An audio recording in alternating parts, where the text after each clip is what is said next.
Señoras y señores, muy buenas noches, bienvenidos todos a la hora 22.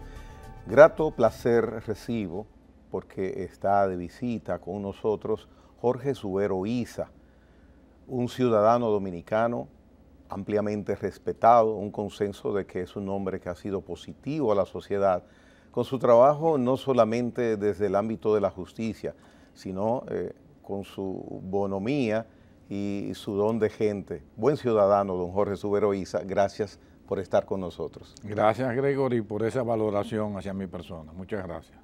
Don Jorge, cuando a usted se le mira, cuando se escucha hablar de su persona, pues inmediatamente es lógico, nos llega la imagen de la justicia, del mundo jurídico, de la Suprema Corte de Justicia, entidad que usted presidió por muchos años.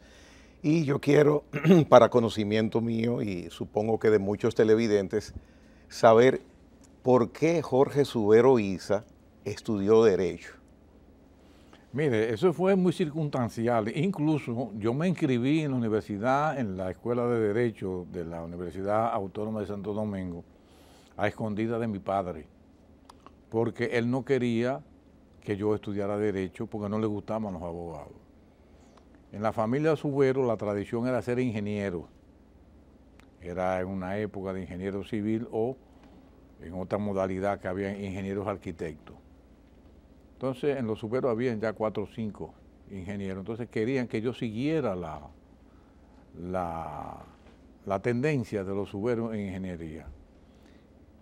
Pero resulta que yo en Ocoa, donde yo estudié primero en la escuela Julia Molina, que después fue Luis José Mamá Pillerano, y posteriormente en el liceo, o sea, mis estudios tanto primarios como secundarios fueron públicos, en instituciones públicas. Cuando yo terminé el tercero de bachillerato, se me ocurrió hacer en tiempo de vacaciones lo que se llamaba el cuarto libre. Y en vacaciones, aproveché esas vacaciones, hice el cuarto de filosofía y letras, que era como se llamaba en esa época. Obviamente, cuando llego a la universidad me dicen, bueno, usted no puede estudiar, o averiguo antes, no puede estudiar ingeniería si no tiene el cuarto de matemática. Entonces las opciones que tengo son de estudiar Derecho, Sociología, Contabilidad, Administración de Empresas, habían 2 o 3 carreras. Decidí estudiar Derecho. Para esa época tenía yo un tórrido romance y la persona con la cual tenía ese romance precisaba mucho, me demandaba mucho que yo terminara los estudios lo más rápido posible. Entonces de ahí me inscribí en la UAS. Pero esa fue la circunstancia, fue muy circunstancial. Ahora, si usted me pregunta, ¿le ha ido bien? ¿Está contento? Si tuviera que de nuevo que estudiar Derecho, ¿lo estudiaría? Sí. Yo creo que la experiencia ha sido muy buena.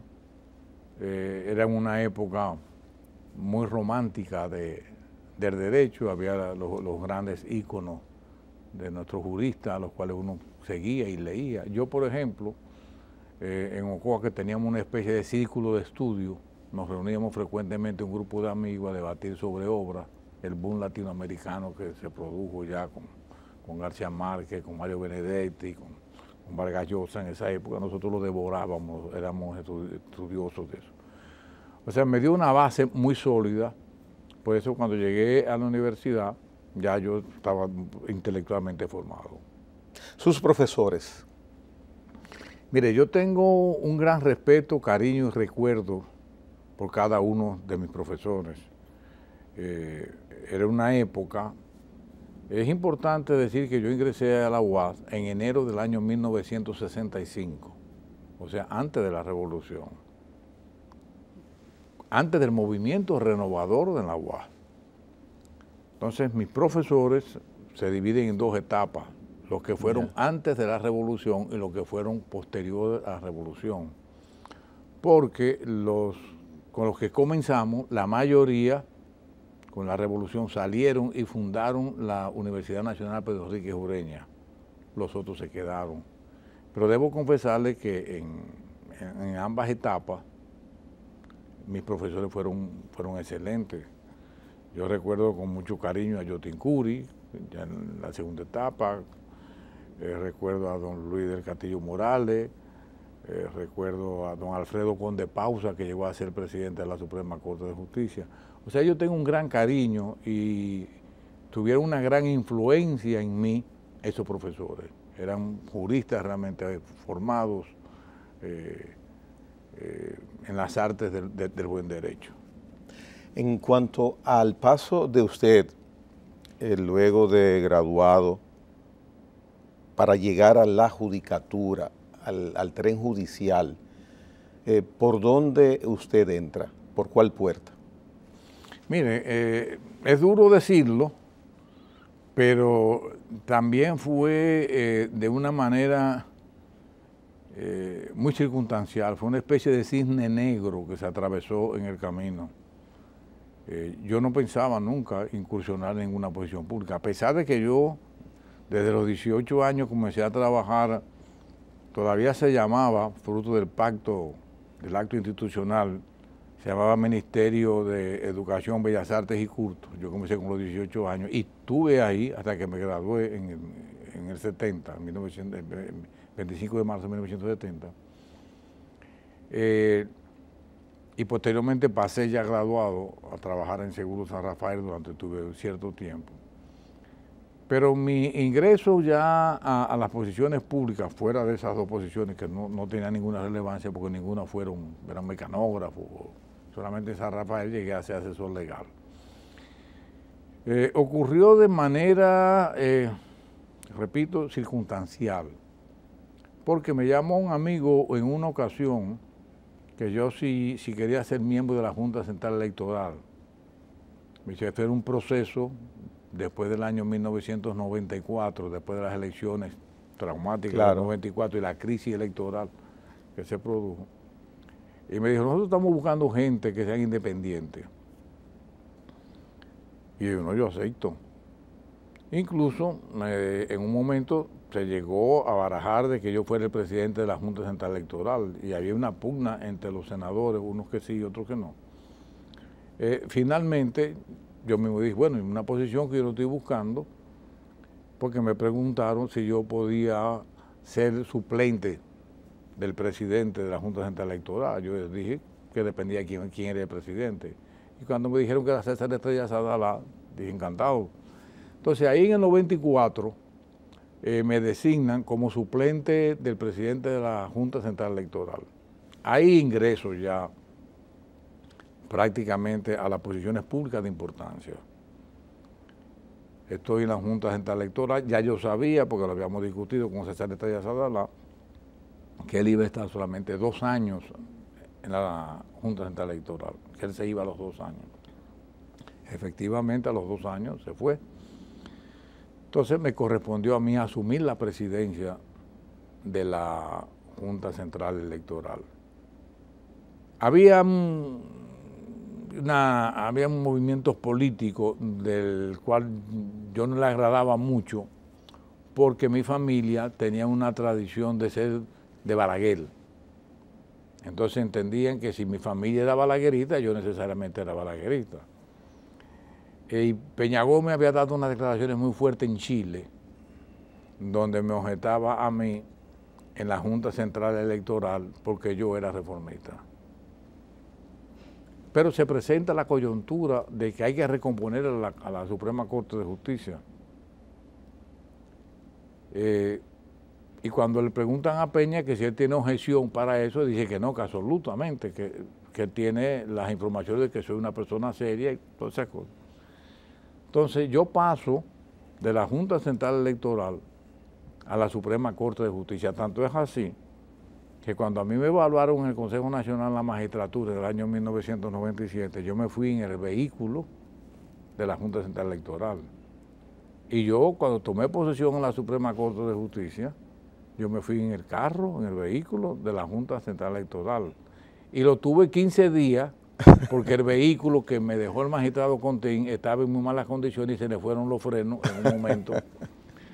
Y no había dinero para recurrir. Y recuerdo que le dije a quien me sucedió la posición, que era Juan Zully Bonelli, que me facilitara durante 15 días ese vehículo, y me lo dieron. Hasta que posteriormente hablé con Donald Reed y le dije la necesidad que teníamos de un vehículo porque no teníamos dinero. Y me dijo, no, si es para ti, llévatelo. Y me llevé el vehículo. Pues yo llegué a esa posición a través de la suplencia en la Junta Central Electoral. Siempre he dicho, si no hubiera estado en la Junta Central Electoral, no hubiera estado en la Suprema Corte de Justicia posteriormente. Mire qué interesante esa anécdota. Don Jorge, antes de que pasemos, porque por obligación debemos dedicarle una atención específica, especial a su paso por la Suprema Corte de Justicia, quiero devolverme un poquito porque usted mencionó a don Juan Estrella Sadalá. César Estrella. Perdón, don César Estrella Sadalá, que se recuerda que desempeñó un papel al frente de la Junta Central Electoral que pienso que el país debe reconocer, además de la pulcritud con que manejó ese organismo, encabezó ese organismo. Observador usted, muchos años, parte de su vida, de la sociedad dominicana, ¿cómo interpreta que cuando don César Estrella Sadalá sale de la Junta Central Electoral y entra al mundo político, participa en unas elecciones con un partido político presidido por él, la respuesta cuantitativa en votación no se correspondía, por lógica pensaría uno, a ese hombre que verdaderamente le teníamos confianza en un aspecto del sistema electoral que garantizó estabilidad? ¿Por qué no funcionó ese proyecto a su juicio cuando había muchos elementos potables, morales, para darle una respuesta positiva votando por él? Yo le había dicho a él en varias ocasiones que no incursionara en la política de manera tan activa, porque el papel estelar que se había desempeñado en la Junta Central Electoral corría el riesgo de verse eclipsado por una actuación política. Incluso le había puesto el ejemplo de Roberto Saladín, que Roberto Saladín, después que sale del Banco Central, sale con unos niveles de popularidad muy altos, pero forma un partido y corrió la misma suerte de César Estrella Sadalá. Porque una cosa es usted ser buen gerente, ser un buen administrador, estar al frente de una institución pública con éxito, y otra cosa es incursionar en la política. En ese momento, lógicamente, estaban las fuerzas políticas muy vivas todavía, estaba Leonel Fernández comenzando con mucho ímpetu, estaba Peña Gómez vivo, estaba todavía, la tradición política estaba muy viva. Y yo creo que a eso se debió. No sé si al final se arrepentiría de haber incursionado en política César Estrella, pero un hombre de mucho éxito en todas las posiciones públicas que ocupó, porque la había ocupado ya antes la Secretaría de Estado de Trabajo con mucho éxito, y una persona que todo el mundo quería. César tuvo la capacidad necesaria de que en la Junta Central Electoral se formó un equipo. O sea, fue un equipo que trabajó y eso fueron los resultados que posteriormente la Junta Central Electoral, por lo menos hasta Juan Zully Bonelli, fue una Junta Central exitosa y de mucho crédito. Éramos 5, habían 5 titulares y 5 suplentes. Y César con alguna frecuencia convocaba a los suplentes para que se integraran con los titulares cuando se trataban de decisiones muy importantes. Yo recuerdo, por ejemplo, que con el asunto de los colegios cerrados, que fue una novedad de la Constitución del 94, aquellos problemas que se habían con los listados de hasta 300 miembros, y eso se discutió con un pleno ampliado, con los sustitutos, con los suplentes de la Junta Central Electoral. Pero eso da una idea, por eso que muchas veces, cuando yo salí de la Suprema Corte de Justicia, que no salí tan mal parado, a mi modo de ver, mucha gente me preguntaba, los primeros programas de televisión o de radio que yo iba, que si yo no tenía aspiraciones políticas. Yo decía que no. Y le ponía el ejemplo de César Estrella Sadalá y el ejemplo de Roberto Saladín. ¿A usted lo aspiraron en algún momento? Mucha gente fue por allá, incluso hubo una persona que me voy a reservar el nombre que me dijo: mi partido está dispuesto para que usted se lance a la política. Yo dije que no, que yo... ¿Un partido minoritario? Minoritario, muy minoritario. Ya. Y yo le decía que no tenía la madera de político, porque realmente, a pesar de que yo tomaba decisiones políticas, porque todo lo que tengo una posición, en las dos posiciones que yo tuve, como en la Junta Central Electoral, en la Suprema Corte de Justicia, todas las decisiones que se toman son políticas, todas. No necesariamente partidistas, pero sí políticas. Pero que yo no tenía esa madera de político, porque yo tenía algunos principios con los cuales yo no transigía, y en política no necesariamente los principios son los que guían a uno. Cuando vienen las elecciones generales, usualmente usted ejerce el derecho al voto. ¿Usted vota? Totalmente, siempre, ¿sí? Siempre, desde que yo tuve la edad de votar, siempre he votado, siempre. En todos los procesos electorales. Yo nunca he dejado de votar, nunca. Ya. Cuando usted desarrolla sus labores en la Junta Central Electoral, en la Suprema Corte de Justicia, teníamos los políticos que más en la época contemporánea han identificado con nombre en nuestro país. Estaban vigentes Peña Gómez, ya usted lo mencionó, el doctor Joaquín Balaguer, Juan Bosch. Los contactos con esos personajes políticos históricos, ¿de qué manera se daban? ¿De forma institucional? ¿Hubo un acercamiento personal con alguno de ellos? Porque verdaderamente son hombres que marcan nuestra historia política. Mire, le confieso que yo nunca tuve contacto ni en la Junta Central Electoral ni en la Suprema Corte de Justicia con ninguno de los líderes políticos. Ni con Balaguer, ni con Peña Gómez, con Leonel Fernández, porque era presidente de la República, y nos veíamos de manera institucional. Pero después yo no tuve ni busqué nunca una posición, ni acudí a ellos para que me respaldaran en una toma de decisión o en otra, ni tampoco los consulté en el momento de tomar una decisión. O sea que a Peña Gómez hablé yo con él creo que en 2 ocasiones, y fueron en actos sociales. Después nunca recuerdo con Balaguer tampoco. Pero uno entendería que ellos sí tenían la necesidad, en el buen sentido de la palabra, de acercarse a usted. Yo creo que no, porque hubo un momento en que yo puse las reglas de juego. Primero, la condición que yo puse para ir a la Suprema Corte de Justicia. Yo tenía las condiciones, se habían dado las condiciones para yo poner, valga la redundancia, condiciones para yo llegar a la Suprema Corte de Justicia. La primera condición que yo puse, miren, ¿qué es lo que ustedes quieren? Que yo deje la Junta Central Electoral, que era el propósito fundamental. Que yo deje la Junta Central Electoral. Bueno, para yo dejar la Junta Central Electoral, tienen que garantizarme primero que yo sea el presidente de la Suprema Corte de Justicia. Segundo, que voy a actuar con total y absoluta independencia. Que los políticos no se van a meter conmigo. Y que yo voy a designar a los que el Pleno de la Suprema Corte de Justicia considere de lugar. ¿Se aceptan esas condiciones? Sí. Entonces yo acepto. O sea que yo no tuve nunca contacto con ningún político. Aquí no puede hacer absolutamente ningún político, ningún empresario, ni de la sociedad civil tampoco, ni nadie, que yo le hice un favor o que yo de una manera o de otra alguien me dio instrucciones. Yo lo decía. El primero que venga aquí a tratar de darme instrucciones lo denuncio en la prensa. Lo digo públicamente que vinieron aquí a decirme.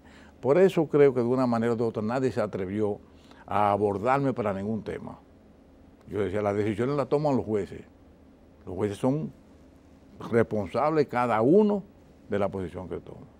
La única intervención que yo tuve con respecto a los jueces era cuando se trataba de un asunto de Estado. Y yo decía a los jueces, miren, tienen que tener cuidado con esto en la forma que lo van a hacer, porque es el Estado dominicano que está comprometido principalmente con los asuntos de narcotráfico, algunas cosas de eso. Pero después yo me mantuve totalmente al margen de la toma de decisiones de los jueces inferiores. Y con los políticos, con los empresarios, con la sociedad civil, solamente eran muy institucionales.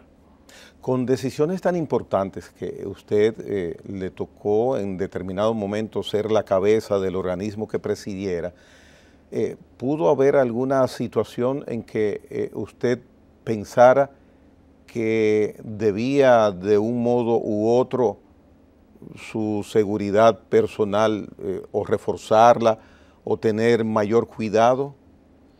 No, nunca. Nunca. Yo soy de los funcionarios que puedo decir que a mí nadie nunca me amenazó. Ni hubo intento de amenaza, ni de ningún tipo, ni de la familia ni mía. Mis muchachos hacían la vida normal y yo andaba prácticamente con uno de seguridad y iba a todos los sitios. O sea, pero yo por lo menos tuve la suerte de que nadie me amenazó y que nadie intentó nunca agredirme de una manera u otra. No, yo no tuve ese problema. Mire, don Jorge, cuando usted menciona que hay elementos circunstanciales, tanto para usted entrar a la carrera de Derecho como llegar a la Junta Central Electoral, puede haber pasado de manera similar con la Suprema Corte de Justicia, el destino lo coloca en lugares.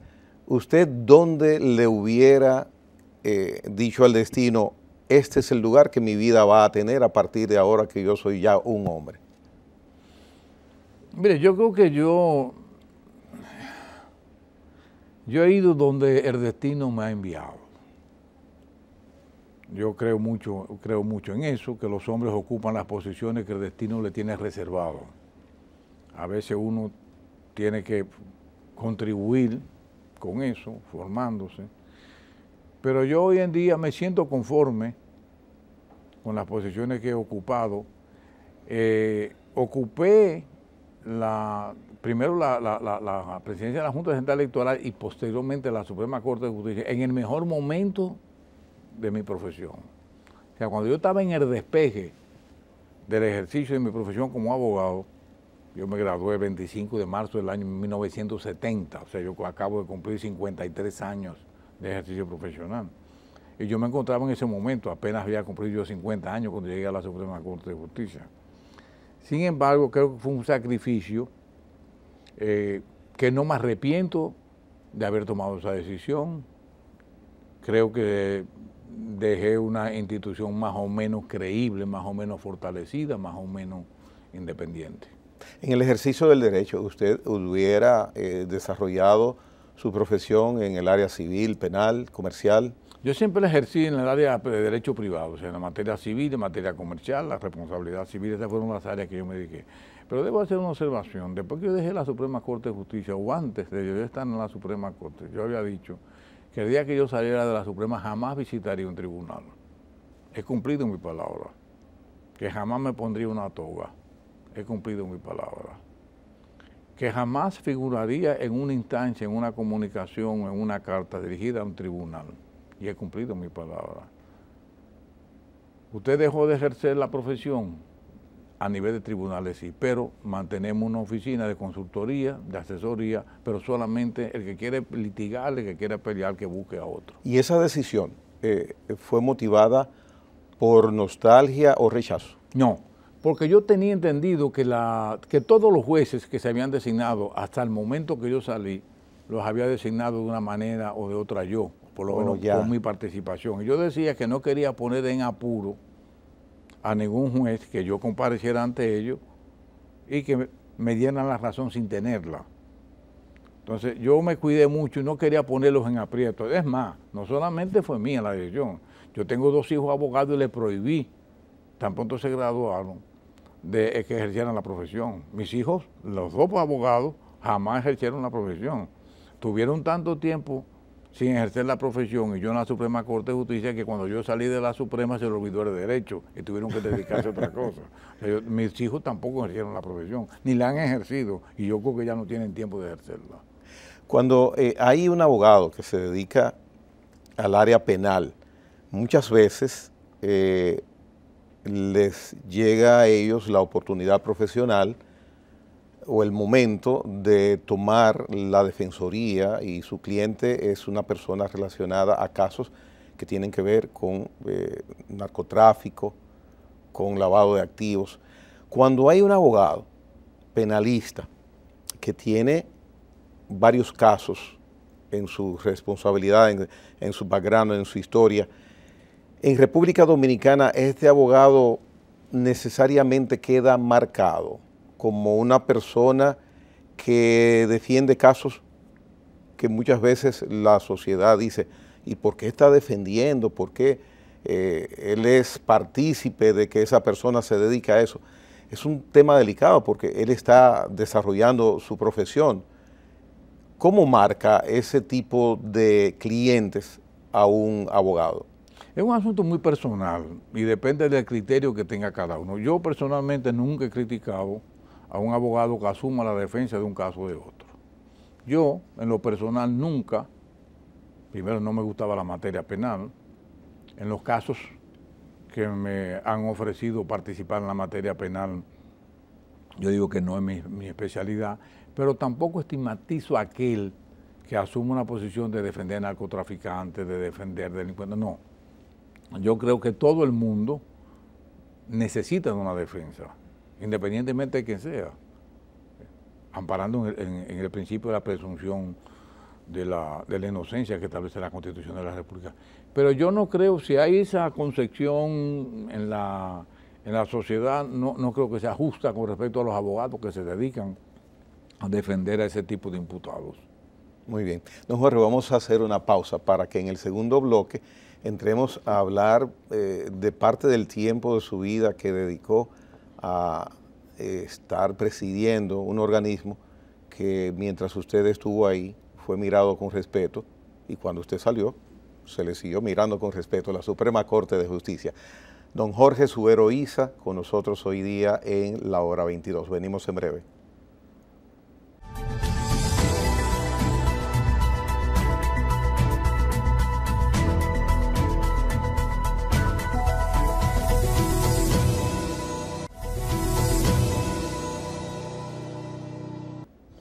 Don Jorge Subero Isa, cuando usted cotidianamente visita un lugar público, yo al recibirlo hoy noche en el programa, en un cumpleaños, en una boda, en el supermercado, qué sé yo, en cualquier lugar, lo saludan y le dicen, don Jorge, mis respetos, y celebran que usted haya presidido muchos años la Suprema Corte de Justicia.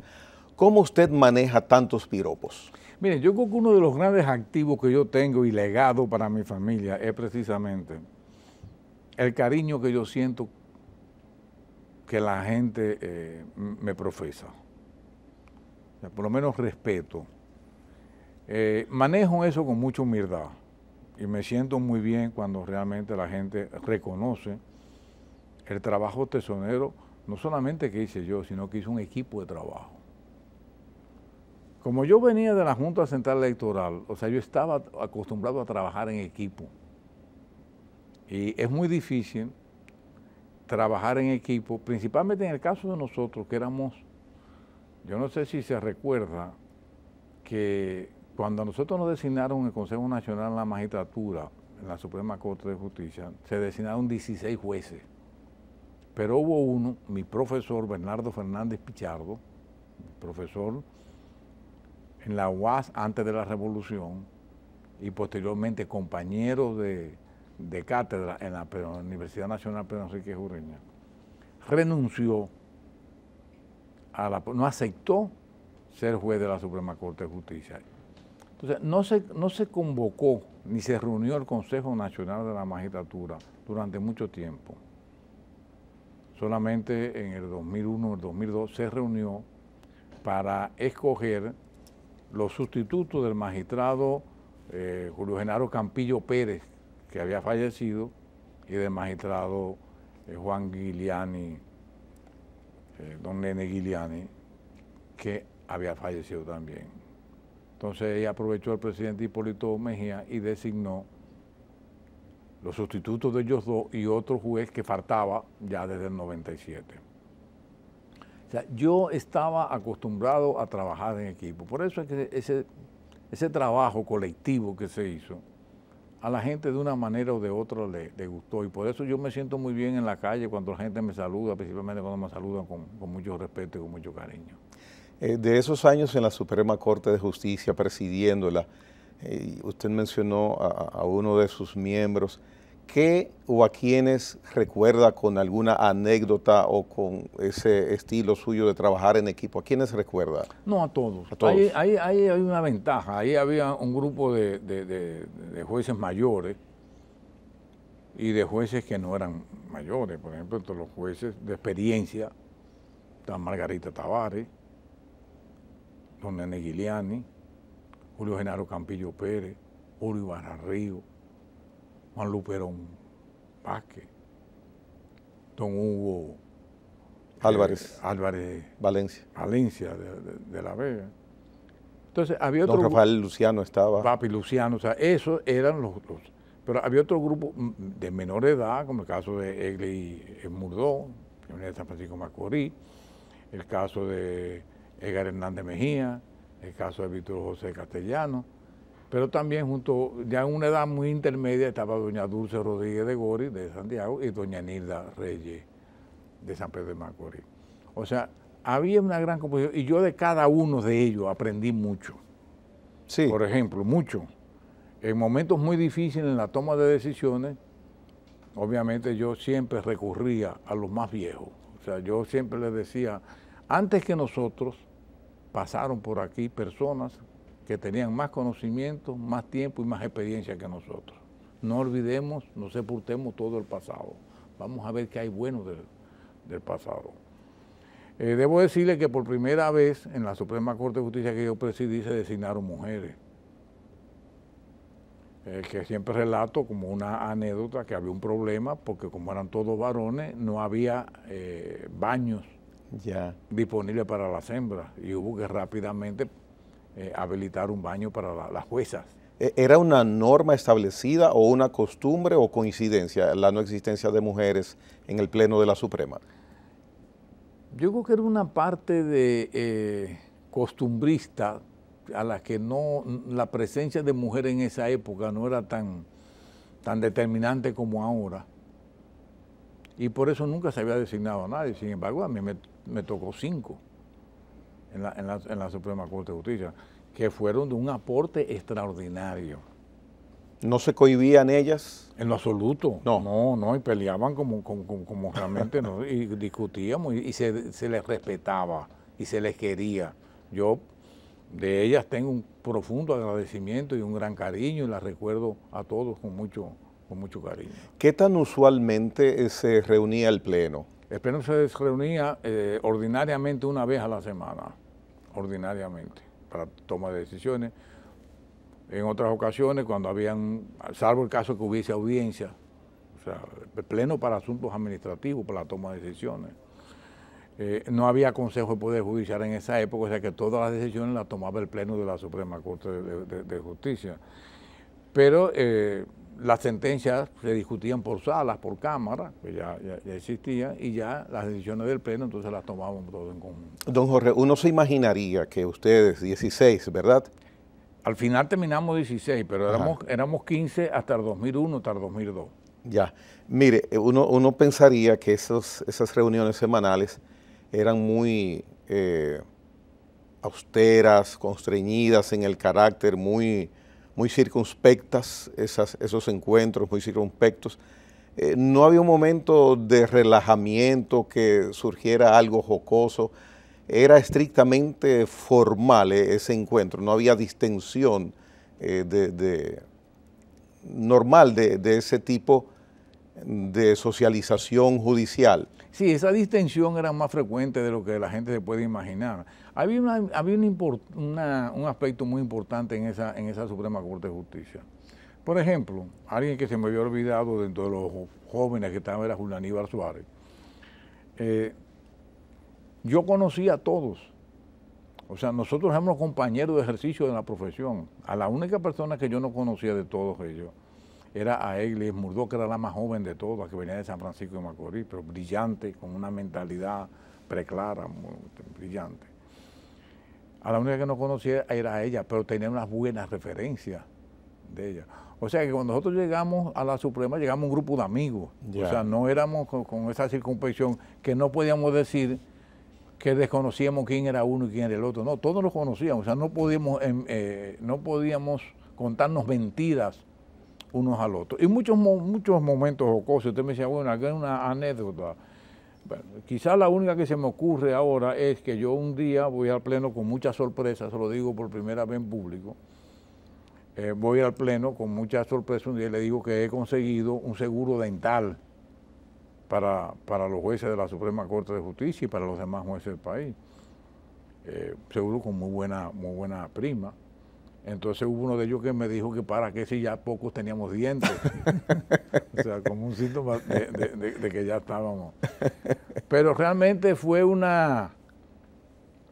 creo que fue una Corte Suprema de mucho respeto mutuo. Y debo decirle que las discusiones que muchas veces trascendieron en público y que se le dieron un matiz que no tenían, eran más discusiones de carácter jurídico que de otra naturaleza. ¿Por qué?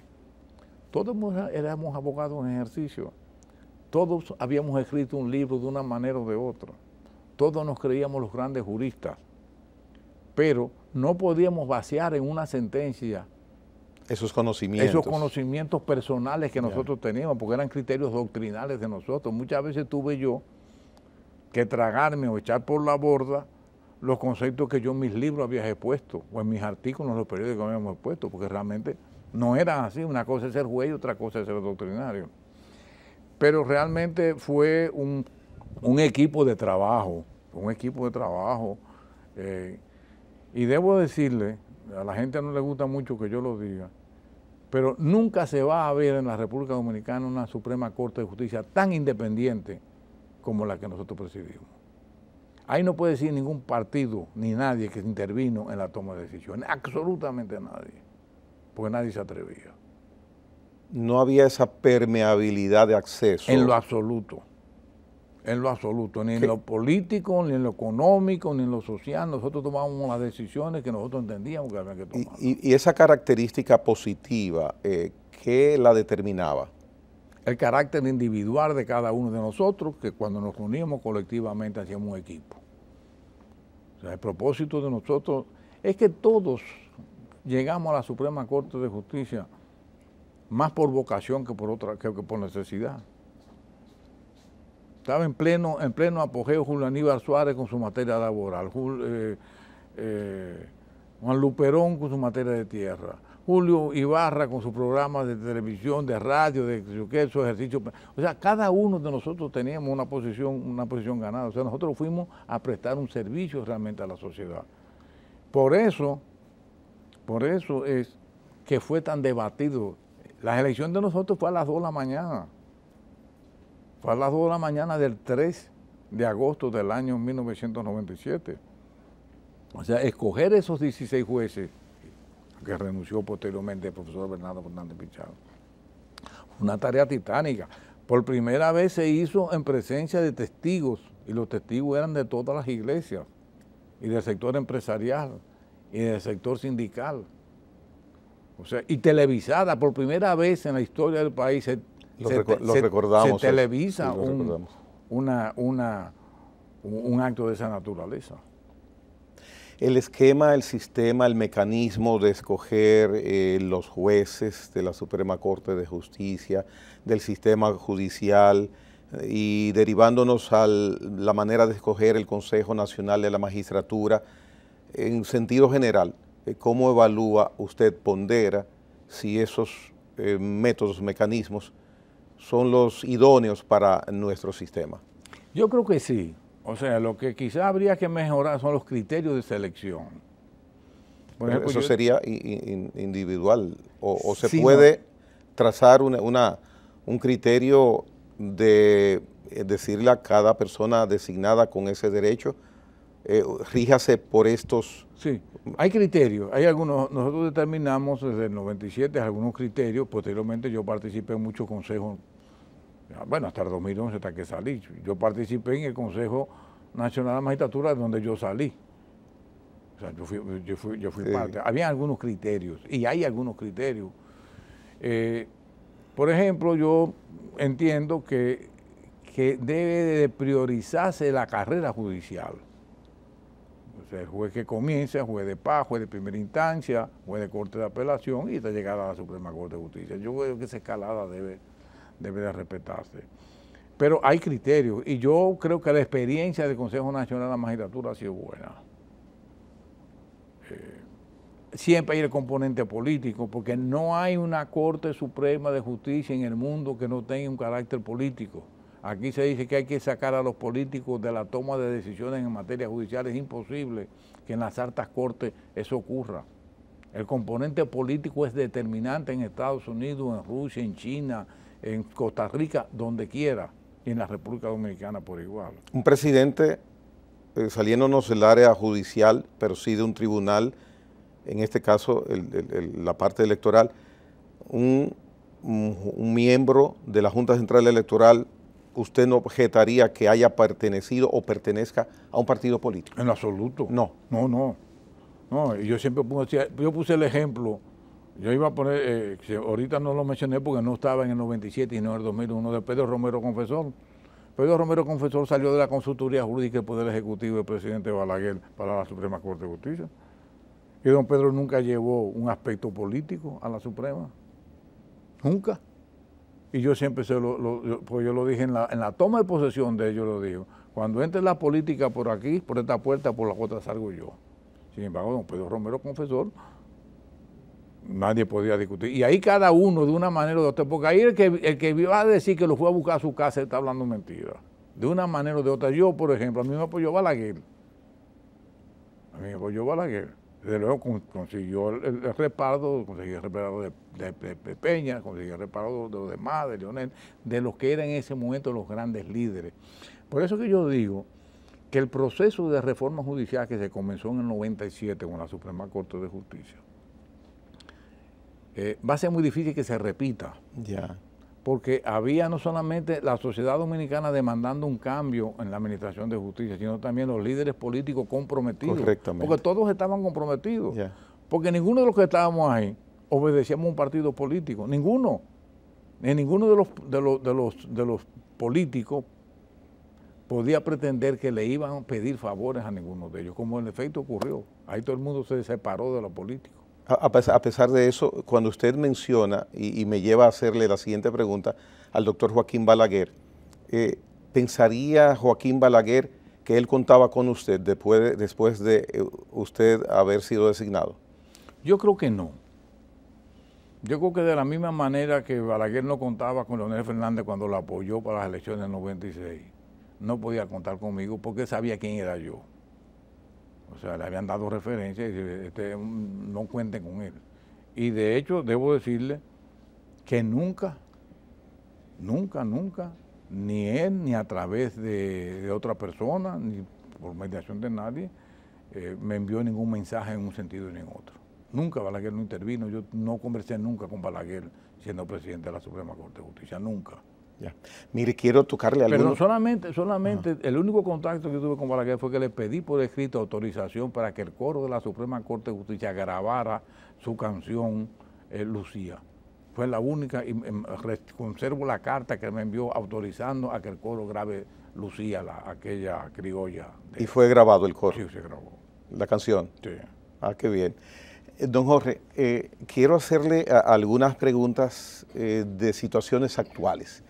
Mire, es habitual, los últimos 3 años hemos sido testigos de casos que han sido judicializados, sobre todo en el caso que tiene que ver con exfuncionarios y relacionados a la anterior gestión de gobierno, anterior a 2020.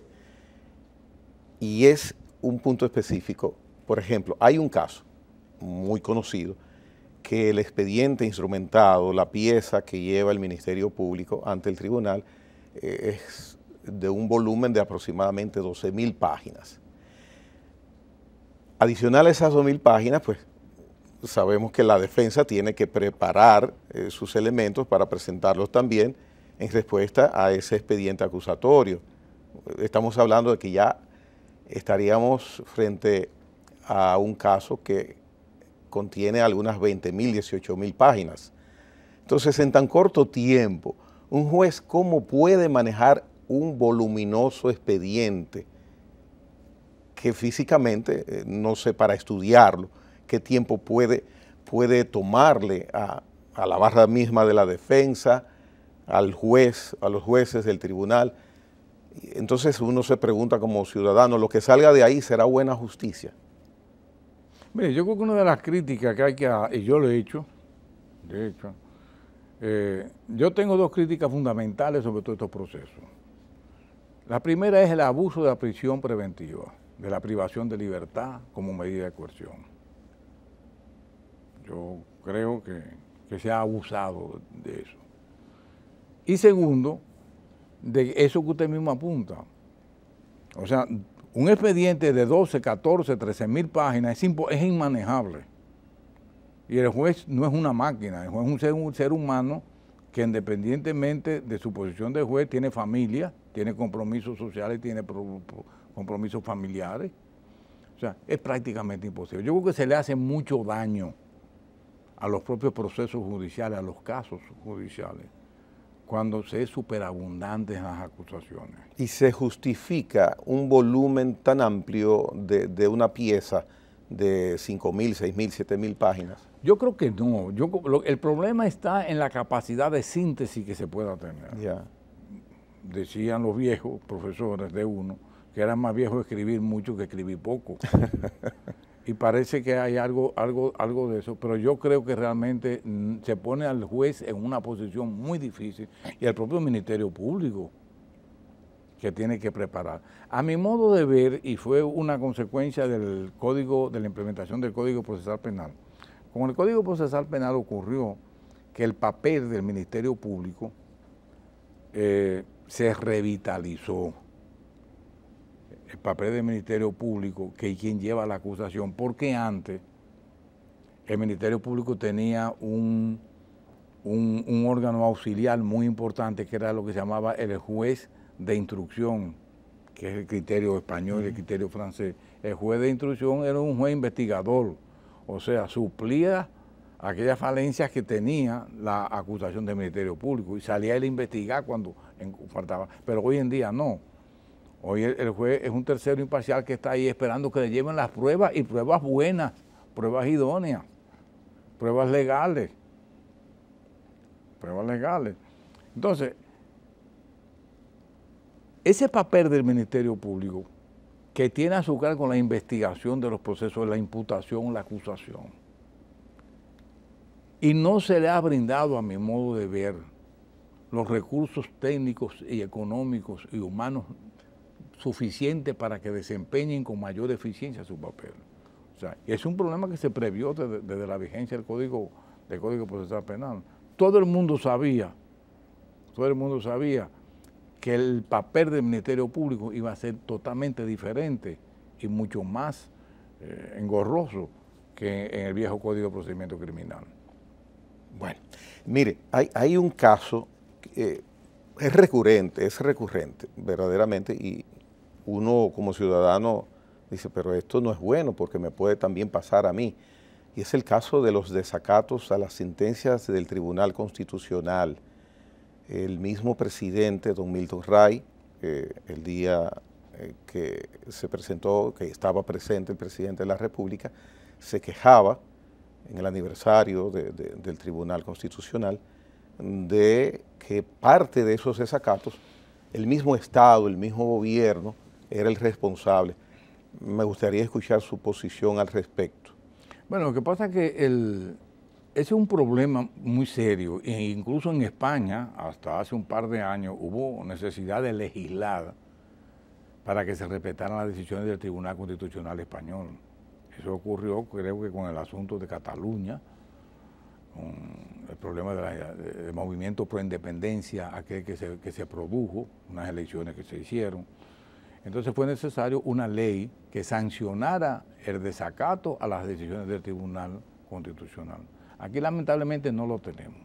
¿Podría ser un paliativo a esa omisión de respeto a esas decisiones? Yo creo que yo abogo por una ley que sancione a aquellas personas que se subleven contra las decisiones de los tribunales, principalmente el Tribunal Constitucional, que es quien dice la última palabra. Y en el caso, don Jorge, cuando son las mismas instituciones, una institución, la Secretaría, el Ministerio de tal cosa, entonces, ¿a quién vamos a sancionar? Bueno, eso es parte en ocasiones de la falta de institucionalidad que hay, pero si no me equivoco, en el Código Penal Dominicano actual hay una disposición que sanciona a aquellos funcionarios que no le presten atención a las decisiones de los tribunales. Oh, ya.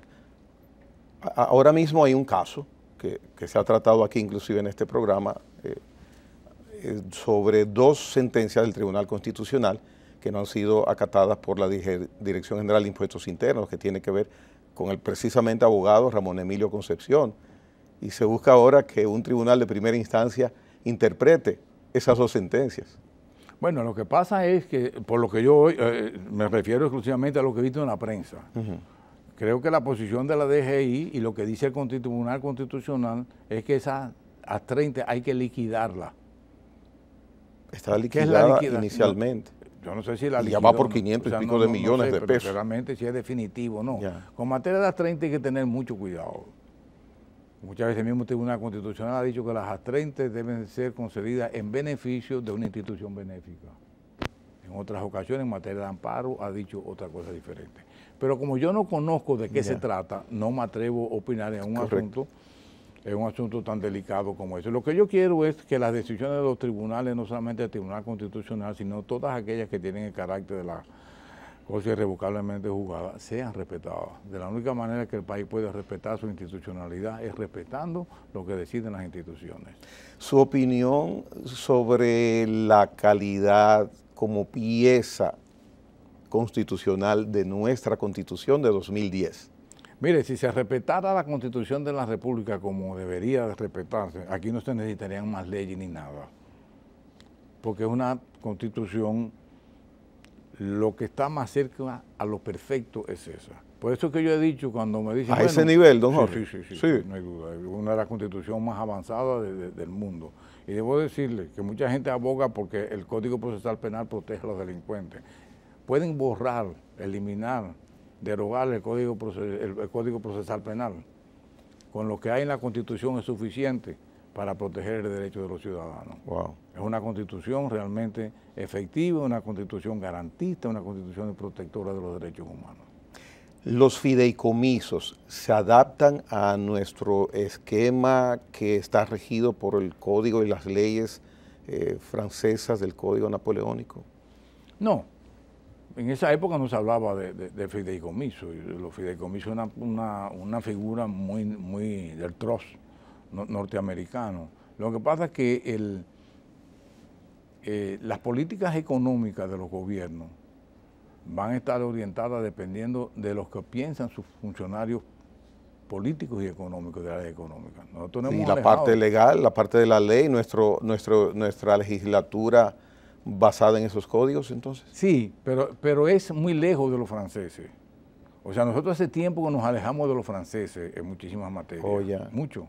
O sea, a pesar de ser la madre de nuestra legislación, pues nosotros hace tiempo, comenzando por el Código Procesal Penal, que no tiene que ver absolutamente nada con los franceses, el Código de Trabajo tampoco. Muy bien, y lo que se está haciendo, trayendo a nuestra legislatura los fideicomisos, ¿compatibles o no? Sí, son compatibles, sí. Pues son disposiciones de la República. Y lo importante no es el marco legal extranjero, sino el marco constitucional dominicano. En la medida en que se hagan dentro del marco constitucional dominicano, todo tiene un carácter que hay que respetarlo. Espero que el canal acepte que nos tomemos 30 minutos, aunque usted respeta la ley igual que yo. El debido proceso en República Dominicana, su opinión, ¿se cumple, no se está cumpliendo? ¿Está satisfecho? ¿Le preocupa algo? Yo prefiero decir que debe mejorarse más. Debe haber mejoría en el debido proceso. Debe de garantizarse más el debido proceso, porque es un debido proceso constitucional. Y la Constitución dice claramente cuáles son los pasos que deben darse para que se conforme el debido proceso. Bien. Don Jorge Subero Isa, le agradezco sobremanera y respeto su figura, un piropo de esos que tantos usted maneja también, pero verdaderamente honrar honra. Gracias por su estadía durante tanto tiempo en puestos que verdaderamente nos garantizan que su representación como cabeza pues nos haga sentir seguros. Don Jorge Subero Isa, gracias por estar también en la hora 22. No, muchas gracias a ustedes. Me he sentido muy bien, muy contento porque es una entrevista que se separa de la tradición de lo que siempre le preguntan a uno. O sea que me siento muy, porque se han tocado asuntos muy sensibles que tocan muy profundamente a uno. Muchas gracias. A usted. Señores, hasta mañana, nueva vez en la hora 22. Con nosotros esta noche estuvo don Jorge Subero Isa.